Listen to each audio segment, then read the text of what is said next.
Guitar Collector Guy presents Epiphone SG Standard Build Project. If you like this video, click like, subscribe, and notify. Today, I'm a big fan of the Gibson SG model of guitar. Never thought I'd like the guitar until I got to play one a friend of mine owned many years ago. Two things I observed. It was so light, and the neck was so fast and easy to play. I was hooked after that. Over the years, I've owned probably a dozen or so models of the SG. I've also built several of the SG tribute models from buying a body with a neck at StratosphereParts.com and then installing my own parts. For me, it's never been about saving money by building a guitar in this way. I love the feedback I get on the channel. One subject, though, seems to confound and confuse some folks when they watch me take a Gibson body and neck and build out a guitar in a video. They argue that you could just buy an assembled used version and save money, or that there has to be something wrong with the body/neck combos from Stratosphere. So far, I have built about 15 of the SGs and Les Pauls over the last few years from them, and I've not had any issues with the neck and bodies, and I've always been pleased with the builds. I have not saved money doing these builds. What I have gotten, though, is a lot of knowledge about how the guitar is assembled and how it works. It is also enjoyable and makes me happy to do a build project like this. To me, it's no different than someone who builds models of ships, planes, or cars. It is cathartic to sit and slowly assemble a guitar. There's something immensely satisfying in sitting back and seeing and listening to a guitar you've just put together. I mean, it really can't be any different than someone who's actually building a car and working on the engine and then finally seeing that car run and being able to drive it. I've never owned an Epiphone SG model guitar, but I've always read and seen videos that say good things about them. Recently, I was looking at Stratosphere and I found an Epiphone SG standard body and neck for only $299. I checked my parts and had a set of tuners, a set of pickups, and a wiring harness that I had not used in another SG project. All I needed to purchase was the pickguard and the tailstop/bridge combo to complete the build of the project. I thought this would be a great opportunity for me to try one of the Epiphone models out. The bridge and tailstop I picked up for around $50 and the pickguard for under $20. I was not intending to save money, but I ended up kind of doing that anyways. I realized I had purchased the other items prior, but they had been sitting in my parts drawers for at least a couple years, and I had not yet come up with a way to use them until now. Here's what I discovered while on my build adventure about the Epiphone SG. The Epiphone SG Standard has a mahogany neck and body like the Gibson.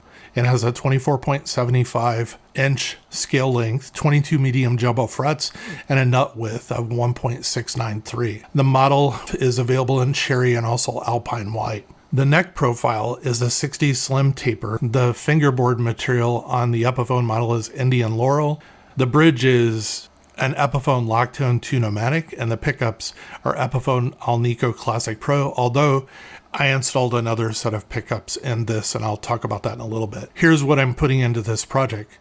I have a 2022 Epiphone SG standard body and neck in Heritage Cherry that I paid $299, an Epiphone bridge and stop bar for $50, a set of Goto vintage style locking tuners, a used wiring harness, and then pickups pulled from a Gibson Les Paul studio a long time ago, so they're basically 490Rs and 490T. They do not have pickup covers, but in this project I'm going to install them. I want the guitar to look like it's supposed to from the factory. My observations regarding this guitar. I pulled out a couple of Gibson SG standards that I own and compared them next to this guitar.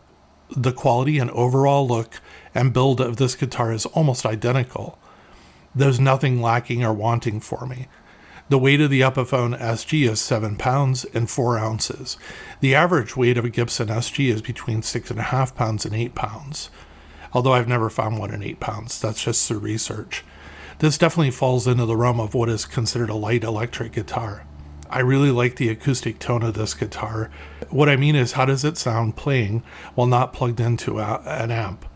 Just like my Gibson SG standards, it sounds great when it's not plugged into an amp and you can actually sit and play, and it has a really nice sound. When plugged into an amp, and to be honest, this is not a fair evaluation of this specific metric because I did install Gibson pickups in this guitar, it rocks. I mean, just like a normal Gibson SG, This guitar kicks ass, and it's beautiful, clean, and it growls, and it'll drive an overdrive or distortion pedal just like crazy. It is meant to play rock and roll on.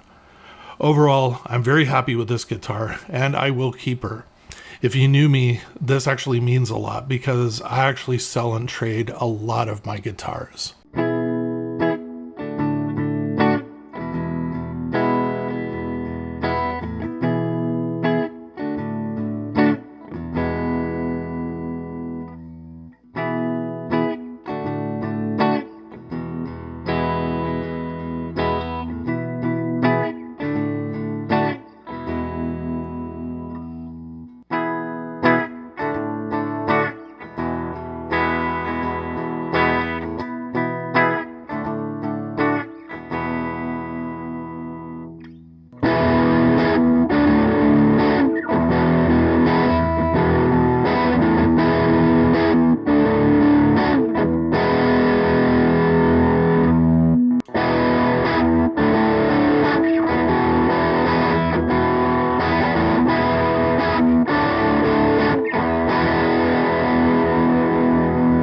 Thank you for watching Guitar Collector Guy.